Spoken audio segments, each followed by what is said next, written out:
Master সাহেব বাড়িতে আছেন নিব? সালাম আলাইকুম।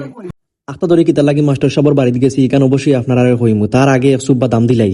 আসসালামু আলাইকুম, সব কিতা করে আসুননি বালা? আমরা বেশি বালা নাই, কারণ আমরা গেছিলাম মাস্টার সাহেবের বাড়িতে কক্সবাজার যাওয়া লইয়া আলোচনা করার লাগে। মাস্টার সাহেব আমরা নুডলস বুডুস খাওয়াইয়া কক্সবাজারের বিষয়ে সম্মতি দিয়া কক্সবাজার গিয়ে আমরা কেমনে কিতা করতাম সবটা আমরা ঠিক মতো বুঝাইয়া কইলা চলো নদীর পার অন গিয়া বাকি বিস্তারিত আলোচনা করবো। মাস্টার সাহেবের বাপ ভঙ্গি আর খালেদর গভীর মনোযোগ দেখে মনে হইল না এবার মনে হয় কক্সবাজার যাওয়া আমরা ফাইনাল। আর কথা কইতাম বলি গেছি, মাস্টার সাহেব কিন্তু ছাগল ফালইন, তাই না আমরা কইছেন কক্সবাজার গেলে ছাগল একটা ফালাইয়া চুলাইয়া লগে করে যাইবা গিলইয়া। এতখানি আপনারা বুঝলিতা পারছেন, মোটামুটি বলতে আমরা শেষ হয়ে গেছে, খালি বাকি রয়েছে টিকিট কাটা।